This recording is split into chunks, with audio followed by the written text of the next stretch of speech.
Being estranged from your family is a lot more fun than you realize. And before you go, why are her hands black? It's because I'm gardening, something that I was not able to healthily do at my fucking parents' house. If anything, I'm glad we're on this topic. I remember I had this cactus that was simply sitting on the windsill at my mom's house when I lived with her, and it put her in such a fucking rage that almost any other week, or sometimes any other day, she'd be like, Tamia, move that fucking plant. I'm tired of seeing that fucking plant. I don't want to see that fucking plant anymore. Put it outside. Put it somewhere. It's practically dead. It's not dead. It's a fucking succulent. The fun thing about succulents, it's really hard to kill these motherfuckers. Sorry, Ashley. It's hard to kill these plants, respectful, loving plants, because, like, they thrive off of sunlight. If you put them in the dark, no one's tripping off of it. Like, they don't fucking die. It's like a cactus that looks like a rose. They're fucking amazing. But she was still tripping off of a fucking plant that I had. Endlessly. And it was just like, she had these weird control issues, but guess what? At my new place, if I want to have my whole kitchen and living room and bedroom and any surface I can flooded with as many succulents as I can, as many as I want, as many as I please, endless amounts of plants, then I can do so, and I have the right to, and I will not have some old fat bitch yelling in my ear about it as if I'm a fucking Nazi taking over her kitchen. I used to not cook in her kitchen often, and if anything, it's why I look like I need like fucking 20 cents a day and Sarah McLachlan singing in the background of my videos. But that's because I don't have a habit of eating. Why? Because she used to abuse me so fucking bad that I would not leave my room. I remember that summer I had where it was right before high school, and I lost an extremely dramatic amount of weight that it actually scared me and a lot of other people. But guess what? She didn't care because she was too busy fucking bullying me for being in chat rooms when I was 12. And it's like, I hate to break it to you, bitch. I wouldn't have been in those chat rooms had you been like a decent parent who was not neglectful, not a piece of shit, not body shaming, not evil. I probably wouldn't have had to look for like friendship in the weirdest people online ever, but who cares?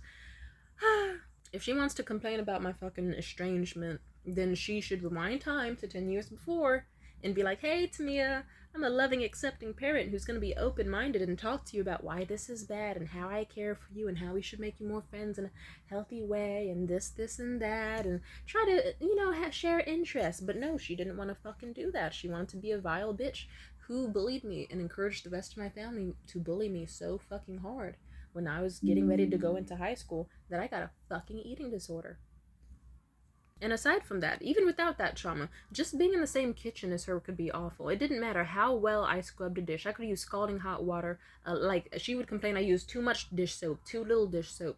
She would complain, even if there were no fucking crumbs, she had something in her brain, like she had extreme OCD-like tendencies. I wouldn't be shocked if she did have autism, but at the same time, she didn't think favorably of autistic people, so you can see why we had issues. She switched between fuck you disabled bitch and you're just faking it. So, she was not a good parent. I like how it's only been 3 minutes and I've crammed in so much lore already, because it's just so easy. But yeah, she's a terrible fucking person. But I remember it's like, you just couldn't win with her in terms of cleanliness, because she would just find an issue with any fucking thing. I wouldn't even start cooking, and then she'd come in, hands on her hips, screaming as loud as she fucking can for like 6 to 8 minutes straight about, you better clean all this shit up. You better make sure everything's fucking clean. The counters are clean. The utensils are clean. Bowls clean. Pots clean. Everything clean. Pans clean. Over and over and over and over and over.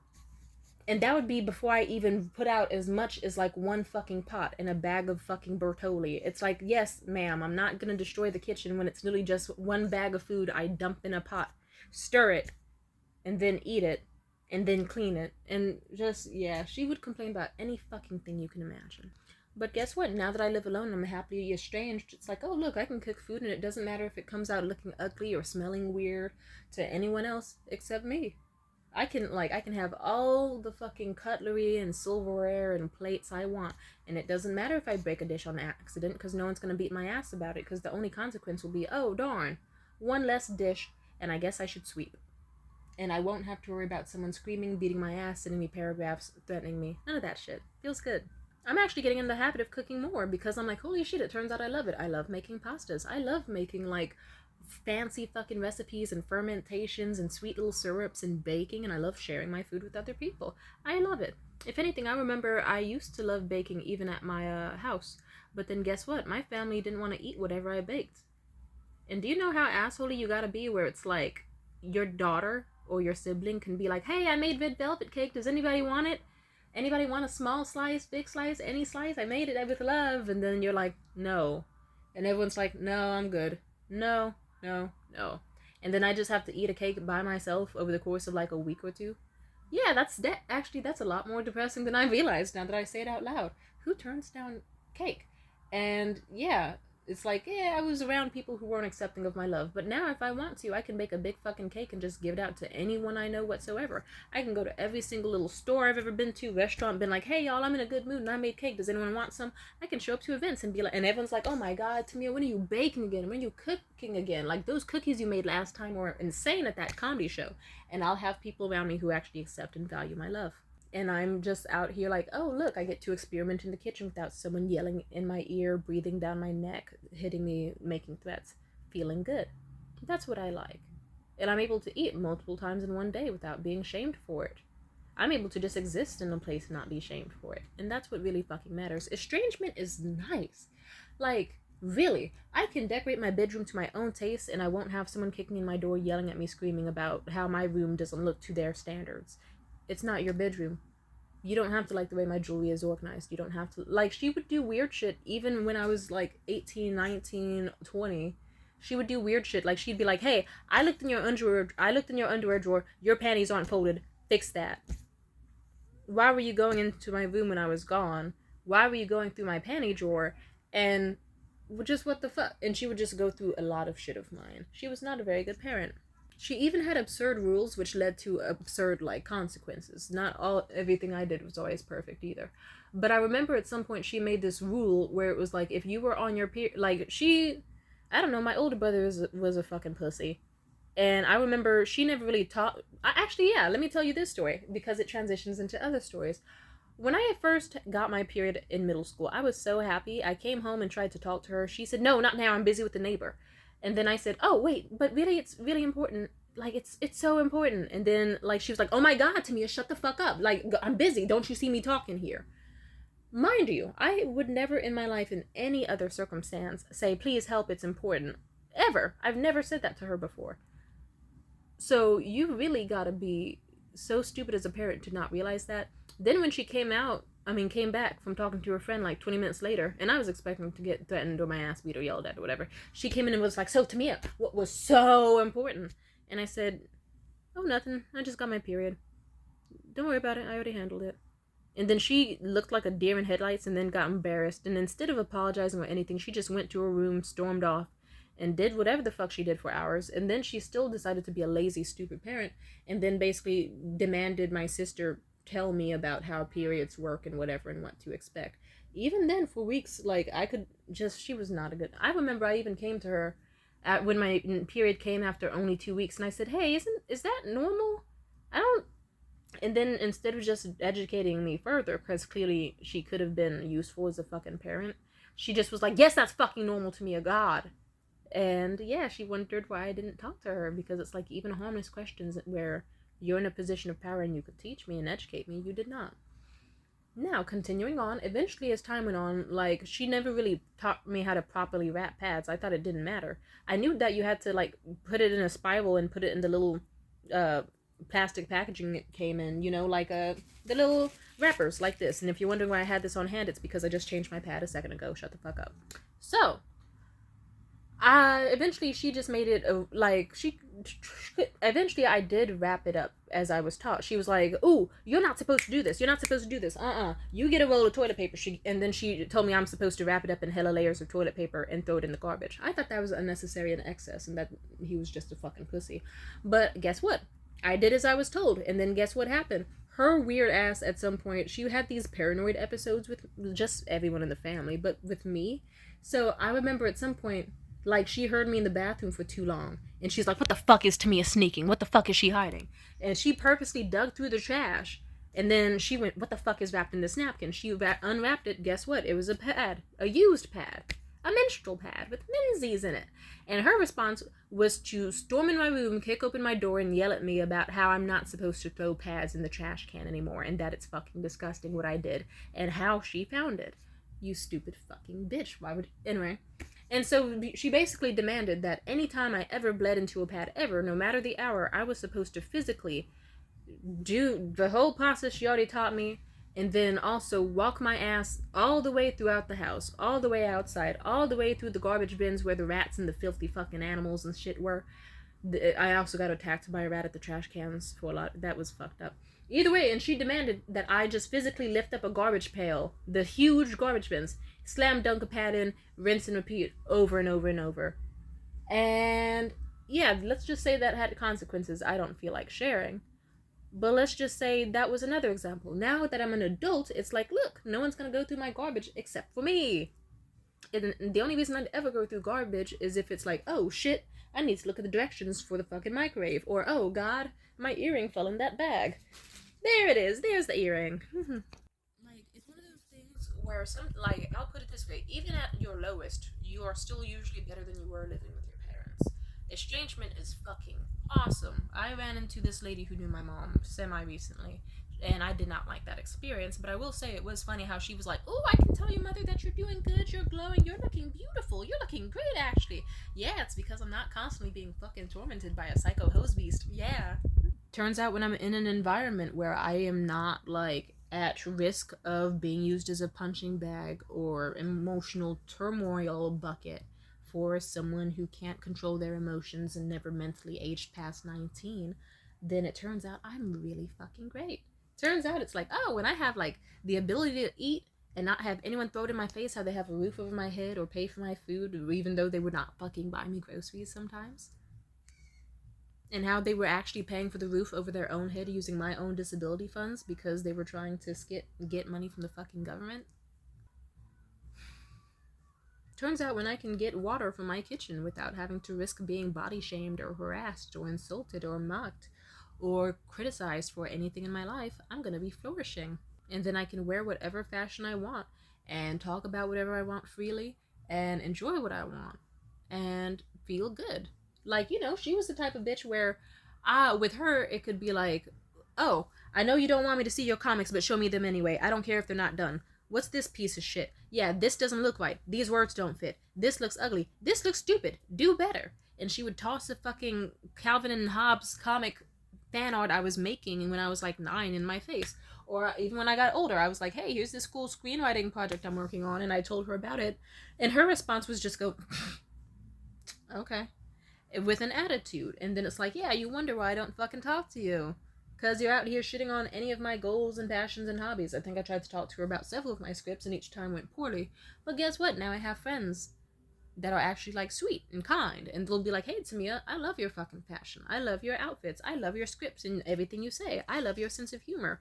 And also, my family made me think growing up that I wasn't funny, but I kind of deep down knew, no, I'm funny, I'm just not the type of person who's gonna laugh at a child getting beaten. That's not my ideal sense of humor, tormenting children, or like, that just seems like an adult with a power struggle issue who just wants to rub in how she's top dog, masculina, it's pathetic. I, on the other hand, I like to laugh at silly things, like, videos of capybaras eating oranges in pools like a normal person. People can be so strange. Estrangement feels fucking great. I don't know. I hope this video reaches people who have been thinking, oh my god, I should kill myself while I'm living with my mother. Oh my god, life is hopeless. Oh my god, this. Oh my god, that. Because no, it's not hopeless. You think it's hopeless, but it's not.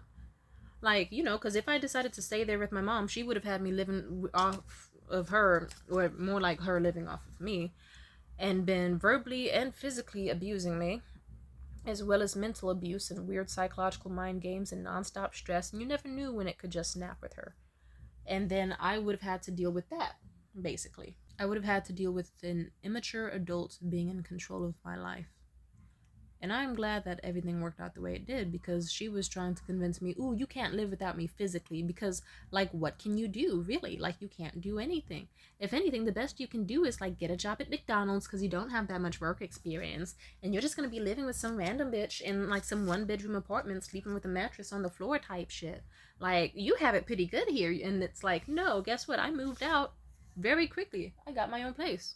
I got a great fucking job, more than any job she's ever had in her life, actually. Like, she's in her 40s and still basically a glorified babysitter. I'd say that's pretty damn sad. And it feels good that she can't slither her way back into my life, because it's like, yeah, you're pathetic, ma'am. You're not cool. You're not impressive. You are... It's just kind of funny being raised by someone and under the control of someone who tried to make you feel like you were unimpressive, that you weren't going to add up to anything. But the second you leave their life, suddenly everything falls apart for them. And suddenly they're miserable all the time. If she wanted me to be in her life, she should have actually tried to be a decent parent when I was around. She made the choice she did. She chose, ooh, you know, it would be fun beating and tormenting my children and then mocking them for it for like a decade after each incident. You know what would be fun? Yelling and screaming without consequence.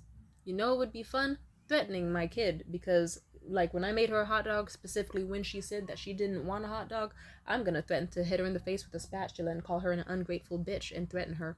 She had I'll put it this way, every single time my mother had the chance to be a good person and make the right choice, a choice that someone with a sane mind would make, or who actually had love and affection for a kid would make, she chose not to. And so, yeah, I hope that the joy she got from hurting me is going to be enough to last her several decades, because I am going to be extremely happy for the rest of my life, forgetting that she ever existed. And if you're like, what would you do do you, how do I put this? Everyone's capable of making mistakes, but some people like to ask me, ooh, do you think you could have done better? Yes. If my daughter were in a situation where she was on online chat rooms talking to people who possibly could have been a threat to her, I would have sat her down, explained why it was wrong, explained that I was scared for her and the dangers of it, explained exactly what she should do and absolutely not fucking do, and if I thought she was still going to do it anyway, I would either put blockings so she couldn't access the website, or I would at least try to monitor her activity and ask her to give me updates and have an open space where she could talk about the discussions she's having with these people and use me as a safe space. That's what I would do. If anything, my recent ex actually has a kid, and he actually appreciated all the advice I gave. He was like, hey, Tamia, my daughter's interested in furry stuff, and I don't know, I'm scared of her being too much into that or being a fucking furry. What should I do? And he did the right thing. He asked for fucking advice. He asked for advice from someone that he deemed mentally healthy who seemed to care about other people. That's something my mother could have done at any time. Or, ironically, bought a handbook at parenting from Barnes & Noble, Amazon, Reddit, ChatGPT. Lots of options she could have used. But she basically decided to be evil. Now, my ex Jared, on the other hand, I basically told him, oh, well, if you're worried about it, then just simply put, the best thing you can do is, let her know, hey, I hope you're aware that you're not actually an animal and you're not actually a pet, and this seems cool. We could maybe try it out at home, but not in public quite yet. But I accept you and love you regardless. I don't fully understand it, but if you would like to talk to me more about it, that would be cool, and that would have given them a chance to bond. If my parents did that to me, I would have had a much easier time. Because then instead of it being like, ooh, fuck Tamia and her little Japanese cartoons and her weird interests and jokes, it could have been like, oh, hey, Tamia. Ooh, are you watching fucking this show again? She could have bonded with me over plans. She could have bonded with me over movies, screenwriting. She could have bonded with me over arts. She gave up on that before. She used to be a good parent in that regard, and then she gave up on it because she decided to be a cunt instead. That was an active choice she made. An active choice that has active consequences. Anyway, as I was saying, sorry, I got a little off topic there. Jared took my advice, and now he has an even stronger bond with his daughter. And it's like, oh, look, the only thing that's ever really changed about her is... The only thing that changed is okay, sometimes she might wear a cute little clip-on raccoon tail with her outfit, but it looks fucking cute with her outfits. And that's the only thing that changed in their dynamic, and they're still perfectly fine. She knows about predators online she should not be talking to. They still have a solid bond. Everything's going well. And even when things happen between me and him, he still always asks for my advice, because the last thing he wanted to do was fuck up his bond with me and fuck up his bond with his kid. And of course, I wasn't gonna get in the way of a little kid having a good, happy fucking home, because I know that when I was a kid, I wanted a happy home. So I gave him advice hey, listen, don't worry about how I feel, worry about how your daughter feels. Oh yeah, she caught us doing that in the laundry room. I imagine she's probably worried that I'm probably going to replace her mother. You need to tell her that I'm not going to replace her mother, and that I'm just around as a friend to you and hopefully a friend to her. But that absolutely no, and then just offer to talk to her about her mother or sex ed or what happened, and we can tell her she's at the age where she probably knows a lot more. He was she probably... Sometimes there's still moments with him in the past where he was no, there's no way she knows about sex. There's no way she knows about this. Whole time, this girl watches fucking beheading videos that she finds on Live Leak and shit. So it's yeah, dude, your 9-year-old knows a lot more than you think. You should be, if you're a parent, You have the chance to introduce her to certain topics in a safe manner before the rest of the world does. I suggest you do that, because not the rest of the world is so nice. And so he took my advice and they flourished well because of it. I'm not saying that to stroke my own dick. I'm saying that just as a bit of a precursor of, like, this is what a real parent does. They show actively they care about their fucking kid. They ask people who actually are emotionally intelligent and are proven to be good parents and aren't like shitty yelling hags, you know? They reflect on their mistakes, they acknowledge their flaws, they treat their kid like a person, not an object. They allow their kid, like, he's a good fucking parent still, because it's like, hey, when I was younger, my mom very much was against, like, me doing anything to change the house. Like, I remember once I came home with this small glass that I got as a gift from this fucking filming camp I went to when I was like 12 or something. Funny enough, that same summer I had the eating disorder. Not fun. I'm glad I went to that thing only because it was an escape from my fucking shitty family life and reminded me that there's some decent people out there. There was this very sweet lady, she gave me a little glass mason jar as a little gift because she thought I was, I don't know, she wanted to be nice to me, and I appreciated that. And then I remember my mom already didn't like that I had something given to me without her explicitly getting permission for me to own something without her consent. But even worse, later down the line, like I think probably like a year or so later, I tried to simply bring the glass into my bedroom, and she made a huge scene out of like, what the fuck do you think you're doing? And I said, oh, I'm bringing my glass into my room for decoration since it's cute. And she was like, no, your glass, that's my glass now. Anything in this house is mine. Anything that comes in through that front door is fucking mine. Nothing belongs to you. You are a child. And I remember even as young as like fucking, I don't know, I was like 6, 8, probably 6. I remember me and my older sister, like, we got these magazines from my mom, and they had these cute little fucking photos of bunnies and shit in them. And I remember specifically, I gifted my sister a cute photo of like strawberry shortcake and some bunnies, and we taped them on our walls together. And then my mom went out of her way to do her signature move, kick open doors, be like, what the fuck is this? Tapping her long, stupid nails. I used to fucking hate long nails, by the way, because I associated them with my mother. Now that I'm estranged for 3 years, I can have long nails and just associate them with me instead of that hag. Either way, she's just tapped on the walls like, what the fuck is this? What the fuck is this? No, no, take this shit down. You didn't ask me, and I own this house. You do not own this house, little girl. And it's like, why are you talking to some fucking 6 and 8-year-olds this way, ma'am? The world is not ending. She was a control freak with anger issues who never wanted to mature. I can do a million times better than her. I can recognize I have a place of privilege. I was not put in the circumstances she was, but I was put in circumstances that she did insert me in herself. Like, I didn't ask to be here. She's the one that chose to fuck a dude who she had a restraining order against. That was her choice. It was her. And then even it's like, there were times where she was a good parent. And it's like, yeah, she had her fucked up childhood. She had that Section 8 apartment. She had this. She had that. She had a lot. But she knew how to be a good parent. She just actively made the choice to not be. I know how she could have been a good parent, and at least on the bright side, I have those memories at least to guide me on how to be a good parent. I can go, oh, okay, I know what cute games I'll play with my kid. I know what sweet things I'll do, but I absolutely know what the fuck I would not do, and I can't even say I'm grateful that she was an example, because I hate to say it, I like to think most people should be fucking decent and know what is and is not good. And she should have learned way fucking sooner if she wanted me around. But yeah, I'd treat my kid like a person. I would harness their interests. I would let them know they have some freedom, even if not total freedom, still like a semblance of autonomy. I wouldn't force them into things against their fucking consent and will, at least not if it wasn't something absolutely necessary to their health. I would make them feel validated and cared about. I would be sweet to them. I would not beat them just because I felt angry that fucking day. And even if I did, I would do the proper thing and fucking leave as a parent to go get therapy or go get help and come back so I can make sure to never do that to my kid again.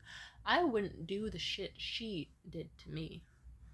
I'm a good fucking person who actually cares about the lives of children and don't just see them as like obedient little mini versions of me that need to be exactly as I say, do exactly as I say, and also tolerate whatever I give them. Like, no. I would let my kid be people, and I would let them have the lives they want and exist freely. It's a shame that this has to even be something that's said, but on the bright side, I like to think that some people in the modern era are getting better about the whole letting your kids be free and be people sort of thing. Some take it too far, some are still delusional, but that's how I feel. Parenting is hard, but there's no reason to have made it harder than it was, and that's what she chose to, and she chose it solely out of amusement or rage. And yeah, fuck that. Anyway, I think this video is long enough, but I'll just say this. If you're someone who's like, oh my god, I'm living in my abusive parents or fucked up families, like, shitty bed with these whack-ass blankets, and I'm suffering, and I don't have my necessities, and everything sucks, just know, it sucks to leave, but I'll put it like this. If you have roughly, you could work a really shitty job for like a week or two in private. If they already are neglectful of you and don't give a fuck about you, this won't be too hard. Get one of those restaurant jobs, one with tips, something you can do under the table. Blue Crew, temp job apps, plenty of those around. Work endlessly out the house for like 2 weeks. If you can't do that, then things like play testing, or me personally, like I did video game testing, sex work, I did feet pics, like I did what I could. Of course, this was when I was the legal age, of course. Video game testing you could do before you're the legal age, if I recall correctly. All you have to do is be above the age of 15.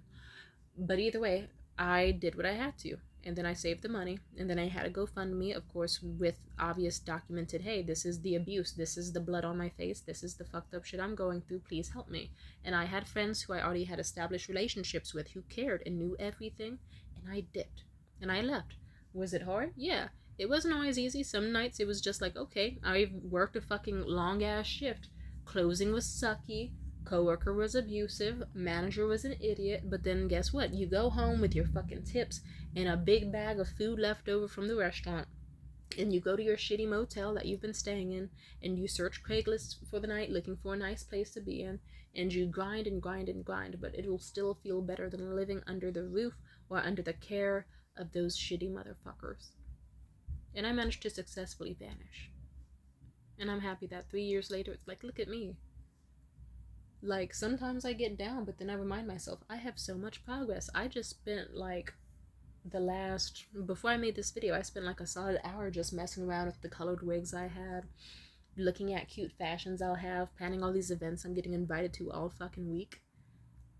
I remember my mother, when I actually did spend a little bit too much time at the house that she didn't like because it could prove that she was losing control over me, she said, you are not a socialite. You are not a fucking socialite. And she was mad because it's like, oh, instead of staying home all the time, which she also hated, and doing things like organizing her panty drawer, or like my own panty drawer, I mean, then like she didn't like that I had freedom and control, and couldn't control me fully after a certain point, and that was her thing. It still is. She's a weirdo, and I'm happy I'm not around her, because I know that even if I came back, she would just try again, because she's pathetic. Even if she couldn't control me, she would still try to find a way to inflict damage on me emotionally, and I don't need that. But yeah, life's been pretty fucking sweet. I've had multiple men offer me marriage over the past few years. It's been really nice.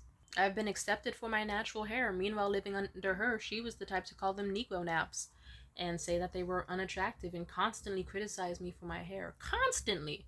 And I mean fucking constantly. Like, I could just wake up and not even, just one of the first things she'd be is like, so when are you getting your hair done? So what are you gonna do with your hair? Even if my hair was in an afro, naturally, as God intended, and moisturized, perfectly coiled, everything, even if I styled it, she would still fucking hate it. Why? Because she had a lot of self-hate around herself and her own unideal versions of blackness. Which is also kind of ironic, because she fought so hard to be seen as black, but then hates the things that actually show that she's a black person. Meanwhile, like I said, just like a week or two ago, I got taken out to Lake fucking Tahoe as a first date. I warned the guy in advance. I was like, hey, just so you know, the photos on my Bumble account are a wig. He's like, oh, and then he saw my braids. And then he said, you look fucking gorgeous. And he took photos of me laying on the rocks as the waves were crashing on my skin, just fucking golden hour selfies, saying I was so fucking beautiful, making me feel amazing. I wouldn't have been able to even have an experience like that if I was still living under my mother's thumb. Now, it's like I can go to any block party, comedy event, arcade, bar, rooftop event, fancy restaurant. I've been going to the fanciest fucking restaurants in the fucking city, like places that are extremely hard to get into. Like, I'm talking like fucking $80 for a cup of wine type shit. Lowest cup of wine, like 30.